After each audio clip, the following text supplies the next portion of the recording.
आदिशक्तीचं रूप अशी ओळख असलेल्या पंढरपूरच्या रुक्मिणी माता मंदिरात आजपासून दिवा प्रज्वलित करून नवरात्र उत्सवाला सुरुवात झालेली आहे।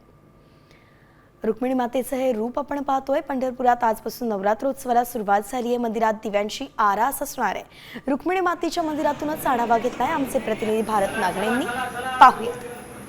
सर्व मंगल मांगल्ये शिवे सर्वार्थ साधिके शरण्ये त्र्यंबके गौरी नारायणे नमस्तुते। आजपासून खरं तर शारदीय नवरात्र महोत्सवाला राज्यभरामध्ये मोठ्या उत्साहामध्ये सुरुवात झालेली आहे आणि पंढरपूरच्या विठ्ठल मंदिरात देखील नवरात्र महोत्सवाची सगळी तयारी झालेली आहे। आदिशक्तीचं रूप असलेल्या रुक्मिणी मातेच्या मंदिरात आपण आता आहोत आणि या ठिकाणी आपण बघतो की शारदीय नवरात्र महोत्सवाला खऱ्या अर्थाने सुरुवात झालेली आहे।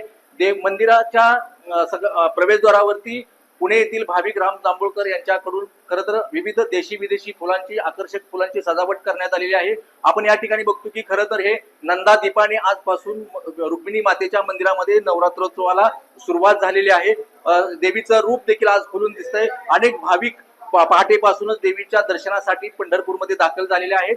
आज सकाळी पूजेनंतर देवाला आकर्षक असा पोशाख देखील परिधान करण्यात आलेला आहे। कॅमेरामन राजू मिसाळसह भारत नागणे, साम टीव्ही न्यूज, पंढरपूर।